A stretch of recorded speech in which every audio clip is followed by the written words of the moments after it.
Hello legends! If you saw the last video then you'll know that we looked at lots of different types of lighting that you can put on your RC helicopter or airplane, etc.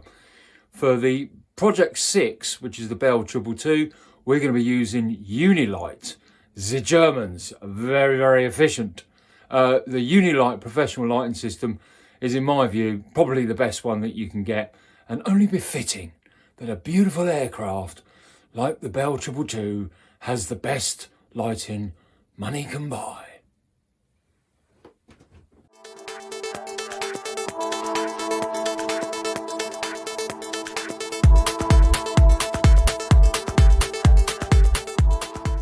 Okay, so we're going to do a bench test on the Unilight system that we're going to use in the Bell 222. Always wise to do a bench test. Time spent in preparation is seldom wasted. What is it that you're looking at here? Well, we have to remember that we're using 8 channels for the Bell 222. 6 of those channels are used with flying mode, the 6 degrees of freedom, and that leaves 2 channels remaining. Now, one of those channels will be used for the servos for the retractable gear, and one of those channels will be used for the lighting. What you're looking at here is a representation of channel, we're going to call it auxiliary 2 and auxiliary 3. Now, first of all, auxiliary 2 is represented by this power switch here, which will power the servos. Now, right here on the desk, all I've got is some extension cables from auxiliary 2 channel from the receiver, coming into a power box, a switch box, and then coming around the side here, and it is powering or switching power to 2 40mm fans, which will be mounted in the air intakes of the Bell 222.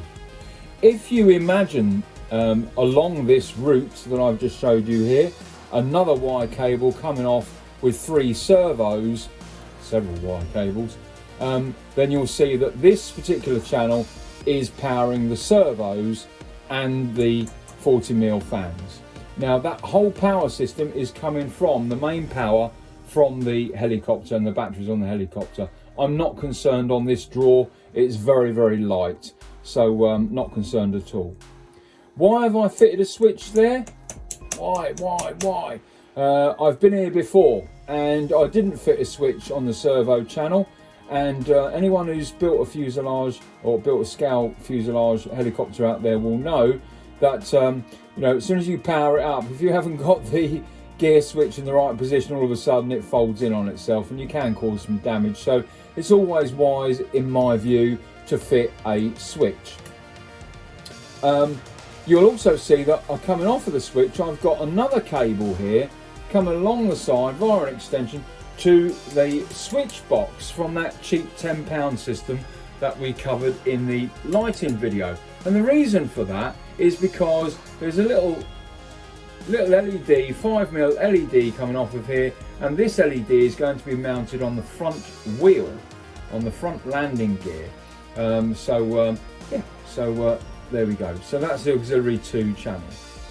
In summary, via a switch, powering 3 servos and 2 40mm fans be mounted in the air intakes, and also a single LED for the front landing gear.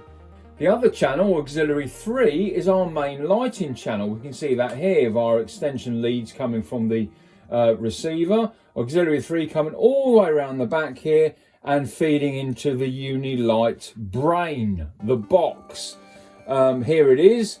You can see that there.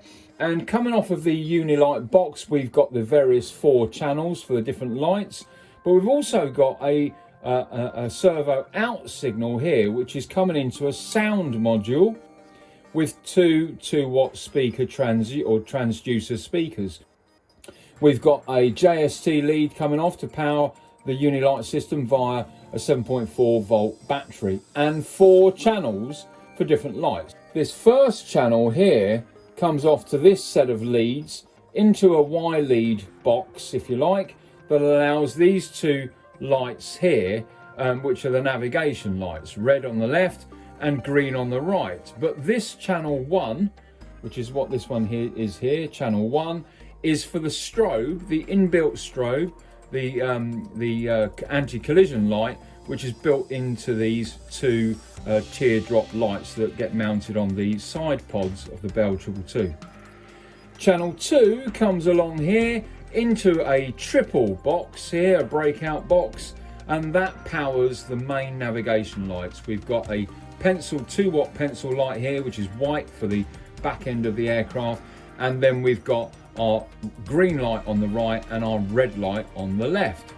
Channel 3 comes out here into a breakout box, two cables coming off, one down to here and one up to here, and both of these are beacons.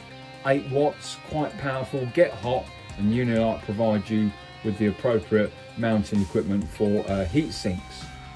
Channel 4 is at the back here, and you can see it goes into a breakout box for 2 exits there, and they will eventually power the main spotlights, which will be mounted on the underside of the aircraft. I haven't fitted them here purely and simply because this will get a little bit too busy, and I haven't bought them yet. They're quite expensive. A point of note of the Unilight system is that you'll notice that I've used Unilight's breakout box systems here. These extension leads with a couple of pins, 3 pin here, 2 pin here, and 2 pin for channel 4 for the spotlights. But the Unilight system is very, very good at the power load that it can handle, 5 amps per channel. So you can basically parallel lights, as many lights as you like, off of each of these channels. Now, what does that mean? That means that essentially, if I wanted to, I could just connect all these black lines together, all these orange lines together, solder them in, make them all nice, shrink tube them, and connect them via one connector. And you can do that for any of these channels. I'm using the Unilight breakout boxes because I intend to make sure that the cabling inside the aircraft is pristine as best I can, and that it's neat and tidy, etc. And I want the ability to be able to use these boxes as they're designed for. All right, folks, let's power this up and see what it is that we've got. Well, we're going to power the auxiliary 2 channel via that switch. Remember, of course, that will give power to the servos in the helicopter, and the 2 40mm fans that we've got mounted in the vise there.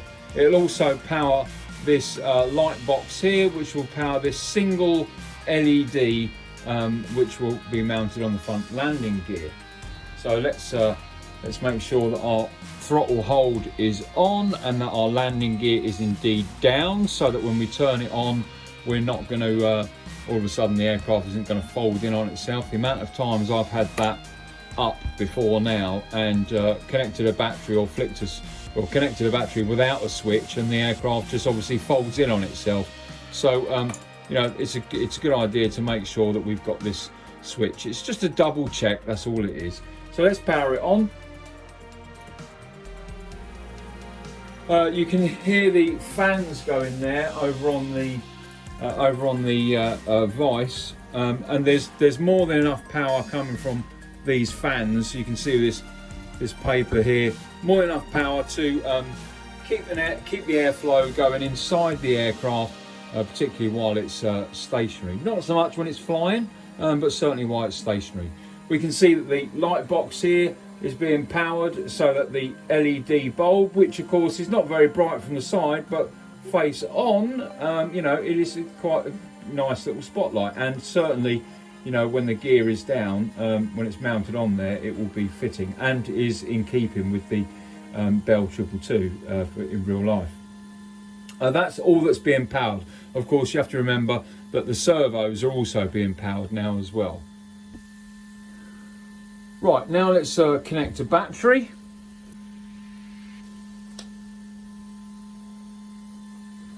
The first thing you'll notice is how very bright it is. I literally can't look at them at this close distance, and I wouldn't advise you to do so. They are very bright. The system that you're seeing at the minute is exactly as it would be when you connect it, when you connect your battery. I intend to put a switch in here for the battery so that so it's a lot easier to activate it. And the Unilight system works on the whole band from -100% to +100% for a servo throw. The Unilight acts as a servo, and depending on where you set your switch on your controller, along that whole servo throw will depend what lighting sequence is then activated. I strongly recommend reading the manual. I'll link it in the video description down there, and link Unilight video up there, so that you can watch that. But ultimately, I've set it so that there is 3 positions on this switch, and as I activate each of these switch positions, the lighting system will change. Now, you don't have to use a switch. You could, if you had a controller like this, a DX8 or any modern controller where you've got a PWM, a pulse width modulation dial like this, you could use this dial to go from -100% all the way around to +100%, and then all the way along this whole sequence here would be a different lighting pattern. The reason why I'm not using this, and I would like to use it, but it's just not practical for me to fly my helicopter and mess around with this at the same time. Whereas of course over here, you know, I'm quite comfortable with obviously gear up and gear down on the front there, and with the lighting switch right at the front here. I'm quite happy in flying the helicopter like this. So sadly I can't use this, so I've actually choose 3 positions for this switch. Now this first position is what you're seeing here.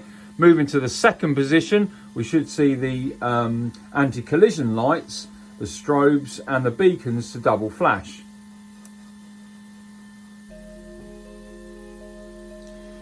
The strobes are really good. I mean, hopefully that's coming across in the video, and the beacons are very bright. The beacons are really good, you know, not only with the heat sinks, but you get different caps for them as well. So you can fit them, which is fitting for your particular aircraft. I'm going to be using these domes, but you've got other caps that come with it. Now the next setting that we've got, the third setting, is when I come down to this position, the sound module should activate, and we should get an APU startup. So let's give it a go. Now it sounds great, and of course those transducers are loud.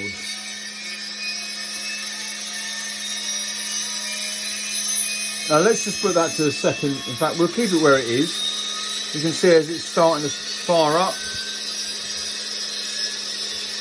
And as a transducer, you can put something on it, for example, like this.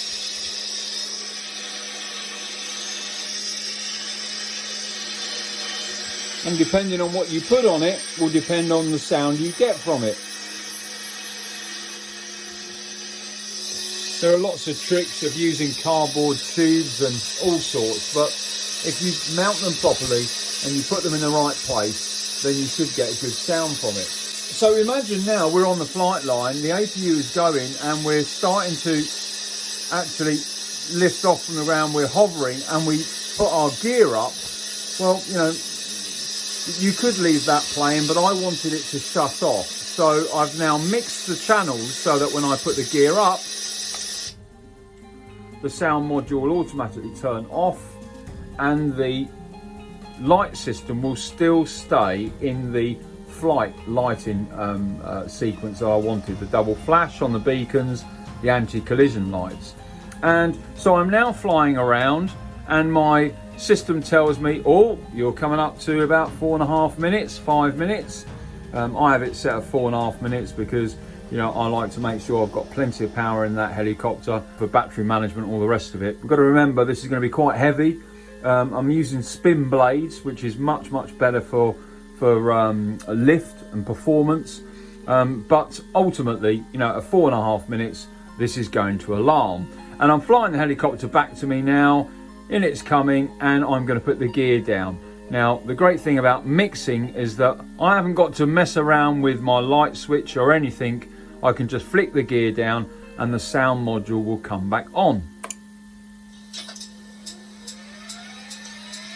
Now clearly I'm going to be putting the gear, or the landing gear, down well before the helicopter is you know, ready to land. You know, I'll probably be putting that down straight away as soon as the alarm goes, in order that you know, the gear is down and I'm able to set her down. And once he sets down, I'm powering down on my throttle, I can then of course flick to the middle on the light switch, and that will turn the sound module off. Now, another final quick note on the sound module, and that is that at the end of that 4.5 minute recording, I have put in a piece there where the APU calms down, and you know, it generally winds down and sounds really, really good. So you know, you could very happily just fly around with that whole sound module playing all that time and time it so that as it comes back and you land it, that the APU then, you know, shuts down. Sadly, on this sound module, I can only play one sound file, and I can't link, you know, multiple sound files to different positions of the light switch, for example, or even the gear switch. Otherwise, it would be great, wouldn't it, to be able to have the gear down and a different sound module play, a different sound file play, where, you know, after a minute the APU was going to wind down. So I've now landed, and I'm going to put my light switch back to the normal position. Turn it all off is really simple. We're on the ground now. Obviously I've got my throttle hold on, my gear is down, obviously my gear is down, my lights are back into the normal position, and now it will be a simple case of turning the switch off and then disconnecting the battery, in this circumstance on the desk. But of course, as I said, I'll be fitting a switch, and we'll just flick that switch and that will then disconnect the power to the lighting system.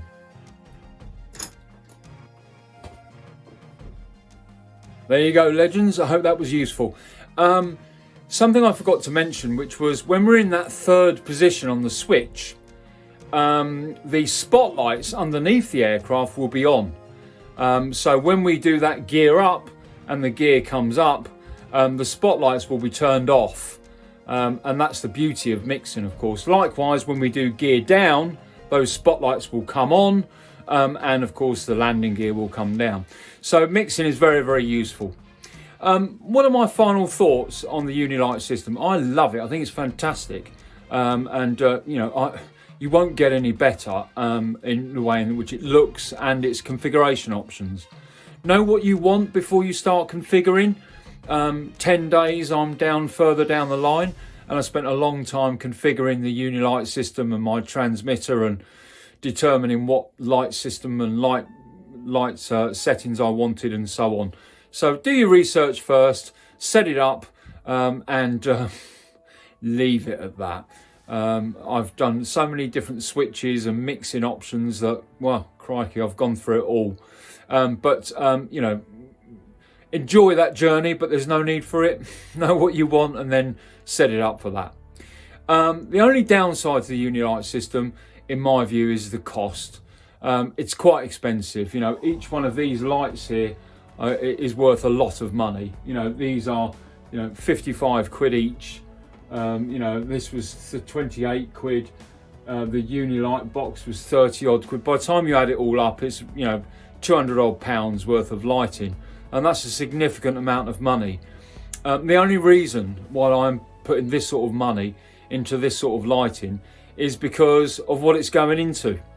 It's a 700 size Bell 222, and in my view there just simply isn't any better, unless of course it's a Roban Apache, but that won't be until next year. Tune in for the next one, where we'll be seeing how we get this into the Bell 222. Now that will be interesting. Take care, bye bye.